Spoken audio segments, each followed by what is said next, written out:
అనుదినం దేవునితో.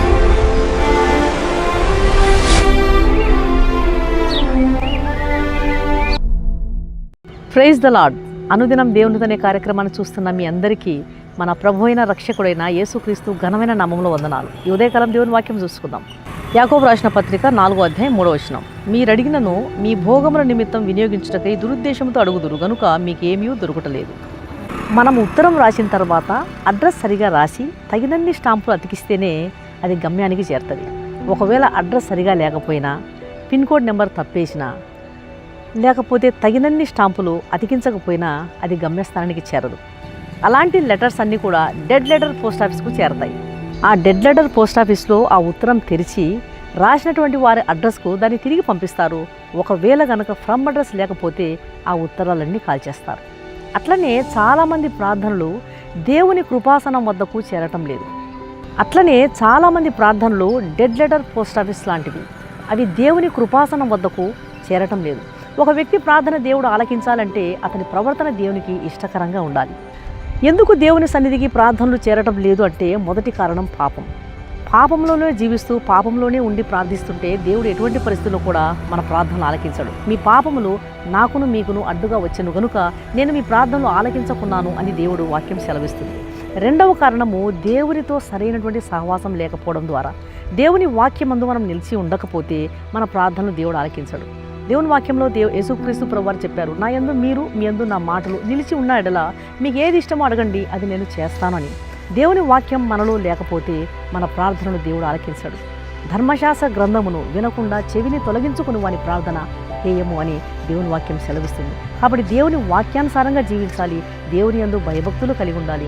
ఎవడైనను దేవుని యందు భయభక్తులు కలిగి ఆయన చిత్తములో నడిచిన ఎడల అతని మనవిని దేవుడు ఆలకించును అని దేవుని వాక్యం సెలవిస్తుంది. మూడవ కారణం దురుద్దేశంతో ప్రార్థించడం. దురుద్దేశంతో ప్రార్థించే వారి ప్రార్థనలు భోగముల నిమిత్తం దేవుని సన్నిధిలో అడిగినప్పుడు అవి దేవుడు ఆలకించడు. ఎంతోమంది ఎన్నో శ్రమలలో, బాధలలో, సమస్యలలో, నిరాశ నిస్పృహలలో ఉండి దేవునికి ప్రార్థన చేస్తుంటారు. అయితే సరైన సమయంలో దేవుని సన్నిధి నుండి జవాబు రాకపోయేసరికి వారు అలసిపోతుంటారు, నిరాశ పడిపోతుంటారు, దేవుని మీద విసిగెత్తిపోతుంటారు. అయితే దేవుని సన్నిధిలో ఈరోజు దేవుడు మనతో మాట్లాడుతున్నాడు. నీ ప్రార్థనలకు దేవుడు జవాబు ఇవ్వలేకపోవడానికి గల కారణం ఒకవేళ పాపము అడ్డుగా ఉందేమో ఓసారి ఆలోచించు. లేకపోతే దేవుని వాక్యం ఎడలో నువ్వు నిర్లక్ష్యంగా ఉన్నావేమో, దేవుని వాక్యాన్ని నువ్వు చదవటం లేదేమో, దేవుని వాక్యమందు నువ్వు నడవటం లేదేమో ఆలోచించు. దురుద్దేశంతో ప్రార్థిస్తున్నావేమో, అది దేవుని చిత్తానుసారంగా నువ్వు అడగటం లేదేమో ఒకసారి గమనించుకో. కాబట్టి నా ప్రియమైన దేవుని బిడ్డలారా, దేవుని వాక్యమందు నిలిచి, దేవుని వాక్యానుసారంగా నడిచి, దేవుని చిత్తములో నిలిచి, దేవుని నుండి జవాబులు పొందుకున్నటకు ప్రభు మనకు సహాయం చేయనుగాక. కళ్ళు మూసుకొని ప్రార్థన చేస్తాను. పరిశుద్ధుడైన తండ్రి, నీ ఘనమైన నామమునకు స్తుతులు చెల్లిస్తున్నాం నాయన. ఈ ఉదయకాలం మీరు ఇచ్చినటువంటి శ్రేష్టమైన వాక్యానికి స్తోత్రం తండ్రి. ఎంతోమంది ఎన్నో శ్రమలు, వ్యాధులు, బాధలు, సమస్యలు ఉంటూ ప్రార్థిస్తుంటారు.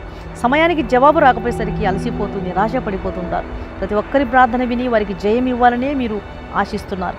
ప్రతి ఒక్కరి ప్రార్థన విని వారి స్వస్థపరచాలనే మీరు ఆశిస్తున్నారు. కానీ ఒక వ్యక్తి ప్రార్థన మీరు ఆలకిస్తే జయం, ఆలకించకపోతే జవాబు రాదు. కారణం పాపం, వాక్యమిడల నిర్లక్ష్యత, దురుద్దేశంతో ప్రార్థించడమని ఉదయకాలం మీరు సెలవిస్తున్నారు. నా ప్రియమైన తండ్రి, మీరు ఇచ్చిన వాక్యాన్ని ధ్యానిస్తూ మా లోపాలను సరి చేసుకుని ప్రార్థించి జయము పొందే కృప ప్రతి ఒక్కరికి దయచేయమని సర్వశక్తిగల క్రీస్తు నామమున అడిగి వేడుకుంటున్నాను తండ్రి, ఆమేన్.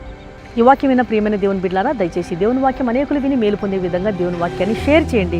ఈ ఛానల్ను సబ్స్క్రైబ్ చేసుకోండి. మీ ప్రార్థన అవసరాలను కామెంట్ సెక్షన్లో తెలియజేయండి. చాలామంది తెలియజేస్తున్నారు. మీ అందరి కోసం ప్రతినిత్యం ప్రార్థన చేస్తున్నాం. ప్రభు తప్పకుండా మీకు జవాబునిస్తాడు. ఈ వాక్యం వింటున్న మీలో ఇంకా రక్షణ పొందని వారు ఎవరైనా ఉన్నట్లయితే దయచేసి క్రీస్తు ప్రభువారికి మీ హృదయాన్ని ఇవ్వండి. పాపలను రక్షించడానికి క్రీస్తు ప్రభువారు ఈ లోకానికి వచ్చాడు. ఏ వ్యక్తి కూడా పాపంలో ఉండి నశించుకోవడం దేవునికి ఇష్టం లేదు. ఆయన కలువరి సిలువలో కాల్చిన రక్తధారల చేత కడుగుబడితేనే ఒక పాపికి రక్షణ, నిరీక్షణ, పాప క్షమాపణ దొరుకుతుంది. కాబట్టి ఆయన ఇచ్చే ఉచితమైన రక్షణను స్వీకరించండి. ప్రభు మీ ఆత్మను రక్షించును గాక. God bless you.